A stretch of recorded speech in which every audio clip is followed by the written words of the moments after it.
கும்பமேளத்திற்கு செல்வதால் நமது பாவங்கள் அனைத்தும் நீங்குமா? பர்பிலன் ஜாத் ஹே துனியா ஹம்ரா ஞான் கின் ஹே ந சுனையா. கடவுள் நம் தந்தை.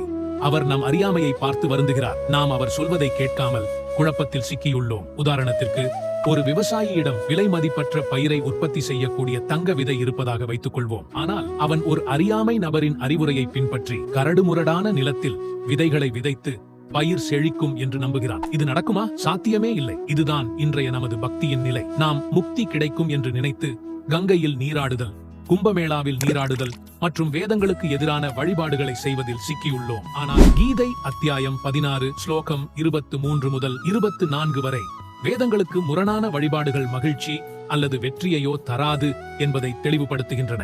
தத்துவ ஞானம் மற்றும் வேதங்களின் அடிப்படையிலான வழிபாடு மூலம் மட்டுமே உண்மையான முக்தி கிடைக்கும் என்று சந்த் ராம்பால் ஜி மகராஜ் விளக்குகிறார். நாம் அறியாமையின் புதிரிலிருந்து வெளியேறி உண்மையான அறிவை ஏற்றுக்கொள்ள வேண்டும்.